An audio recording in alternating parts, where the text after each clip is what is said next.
Hey guys, so it's the last day of 2013, so it's time to do my top 13 of 2013.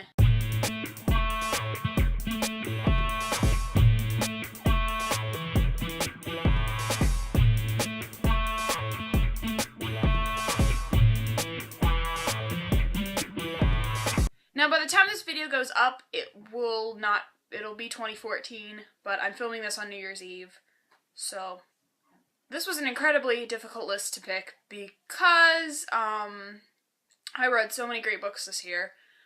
I couldn't really order them 1 to 13 because that would just be too hard, so these are really in no particular order except the last 4 are my top 4, basically, and I couldn't really order those. I might tell you which one I think is my favorite, but we'll see anyway. So let's get started. So the first book on this list is Before I Fall by Lauren Oliver. I read this back in June, I think, and I really, really loved it. It's about this girl who's kind of this popular, girl, and she dies, but miraculously she gets to live her last day 7 times over again, and she finds out all these things about people and everything, and it's a really heartwarming story. And I read Lauren Oliver, the Delirium trilogy, too, this year, and I really liked this one too, and I really am excited to see more of her writing. I know she has another book, I think, coming out in 2014, and I'm really excited to read that one too, but I just really, really enjoyed this book. I heard a lot of mixed things about it, but I really liked it, and obviously it's on this list, so yeah. The next book on this list is Anna and the French Kiss by Stephanie Perkins. I read this back in January, I think, so it's been a while, so I can't really remember all the details, but I remember I read it in like a day, and I had gone back to school, I was in school, and I guess I just didn't have any homework, so I just sat down and read this in like a day. Actually, I think I might have started the night before and then finished it the next day, but anyway, I really, really enjoyed it. It was really cute. It's about this girl who goes to France. She goes to a boarding school in France, and she's not expecting to like it. And of course she meets this boy named Etienne St. Clair. And, things happen from there. So the next book on this list is Reached by Ali Condie. I read the entire Match trilogy at the very beginning of this year. I think I read this back in January. Yeah, I read this right before Anna and the French Kiss. I finished this and then read Anna and the French Kiss, so it was like great books right in a row. I was debating. I decided not to put both Reached and Matched, even though I think they probably should both be on this list. But this one was my favorite of the trilogy, and rather than repeat the same trilogy, because there was a lot of other books I wanted to include too, I chose Reach, but it was my favorite of the trilogy. I think it wrapped things up nicely. I know there's a lot of people who aren't a fan of this trilogy, but I really enjoyed it, and I would recommend it if you like dystopians and love triangles. The next book on this list is Pandemonium by Lauren Oliver. Like I mentioned before I Fall was really good. I read this in March, I think. Yes, it was in March. And I really enjoyed it. It was my favorite of the trilogy. It was just really action-packed and everything. And usually I don't like the second book. Usually the second book ends up being my least favorite because it kind of has this like second book syndrome thing where it ends up being the worst, and then it kind of goes down and then up. The last one's usually good. But no, this one was my favorite, and I would highly recommend this trilogy. It's really good. If you like dystopians, go check it out. The next book on this list is Clockwork Prince by Cassandra Clare. I literally finished this like 3 days ago. It was really, really good. As you may not know, I read City of Bones back in January, and I really didn't like it a lot. But everyone kept telling me that they get better and to continue, so I read City of Ashes and City of Glass, and they did get better, but they still weren't like 5-star books, so then I decided to try The Infernal Devices. And I loved Clockwork Angel, and I love this one even more. And I'm dying for Clockwork Princess. I ordered it from Barnes & Noble like the day that I finished this because I could not wait.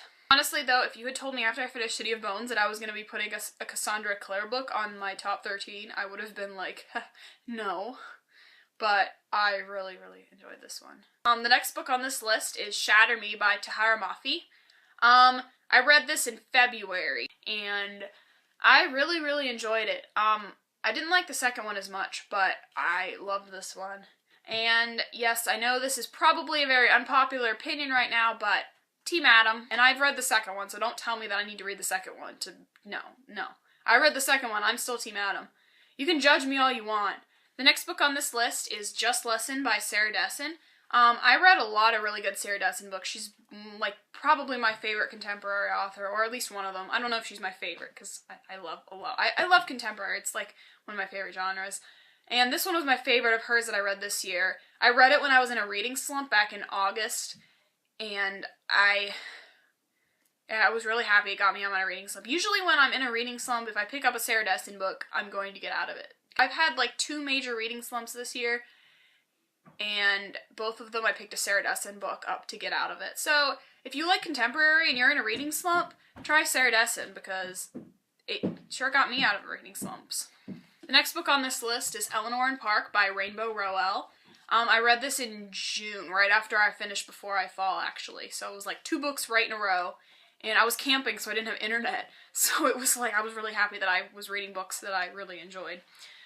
It's about these 2 kids that fall in love. It's set in the 80s. They're kind of misfits, and they kind of aren't really a lot like each other, but they fall in love anyway, and it's so cute. And the ending made me cry, and books usually don't make me cry. I'm not like, movies make me cry and TV shows make me cry, but books, it takes a lot. It takes a lot to get me to cry during a book. And this one made me cry. Like, if you look on my Goodreads, I have a made me cry, like, list, and there's only like 7 or 8 books on it, but this was one of them, and it was so good. I have not read Fangirl yet. I wanted to buy it, but it was just like, there's other stuff I wanted to buy too, so I kind of got pushed back, but yeah. Anyway, the next book on this list is Pivot Point by Casey West. This book was such a surprise that I liked it as much as I did. I read it in July. Yeah, I read it in July, and the only reason I picked it up is because it was like $2.99 on Amazon or $1.99 on Amazon or something like that, and I thought, well, I've heard a lot of good things about it, why don't I try it? It was so good. It was really action-packed and everything, and I can't wait for the second one. I think it comes out in January or February. It comes out soon, and I'm really excited because this really did kind of end on a note where I'm just like, I want to know what happened. And now these last 4 are my top 4, and I don't know exactly which one. I think I know there's 2 that are probably number 1, but I'll talk about those last. So the next book on my list is The Selection by Kiera Cass. I read The Elite, and I didn't like it nearly as much, but I really did like it too. I just love this cover. It's gorgeous. I think that's part of the reason I was drawn to it. But yeah, it's about this girl who is selected to compete with 35 or 36 other girls. 34 other girls. 35 total. A chance to compete to win this prince's hand. It's kind of like The Bachelor, but it's like a dystopian world, and it's really, really good. The next book on this list is Between Shades of Grey by Ruta Sepetys. This book is set during Stalin? In Lithuania. It's set in 1941, but it's not the Holocaust. It's like Stalin's cleansing of something. I don't really know. But anyway, she's from Lithuania, and she gets like taken and sent to Russia, and it's about their hardships, and it's really, really moving and touching, and I really enjoyed it. I actually did a book talk for it, for my English class, and I was really excited to talk about it. After I did the book talk, one of my friends asked to borrow it, so I gave it to her, and then she gave it to her mom, and they both read it and loved it, so I feel like I'm spreading the word about this book, and I really love getting people to read books that I like, because that doesn't happen a lot. The last 2, I want to say these are 1 and 2, but it's kind of competing. So I'm going to actually say this is number 2. Number 2 is The Fault in Our Stars by John Green. I know everyone puts this on their list, and I didn't read it until this year. I read it in March, I think. I'm sure you know what this is about. There's a movie coming out in June. I'm so excited. So excited. This was another book that made me cry. I didn't sob like some people did, but I was tearing up towards the end. And like I said, it takes quite a book to make me cry. So that's saying something. I love John Green. This is the only book of his I've read, but I really do kind of want to read his other ones, even though the plots don't interest me as much, but everyone keeps telling me they're really good anyway. So yeah. And this last book, I think is my favorite book of the year, is Cinder by Marissa Meyer. I was not expecting to like this book as much as I did.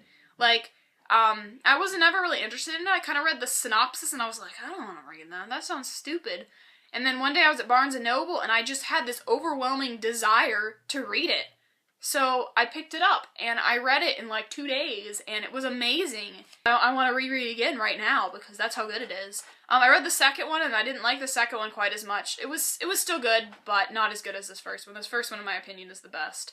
And I can't wait. The third one comes out in February. Actually, it comes out the same day as the third in the Shatter Me series, which is kind of a problem because I don't know which one to read first. So I'll probably just flip a coin and whatever one I get. So yeah, this is my favorite book of the year. So that's it for my top 13 of 2013. I will be around next time with a book haul, I think. I'm just waiting for the last package to get in, and I'll show you all the books I got for Christmas. And until then, I will see you again next time. Goodbye!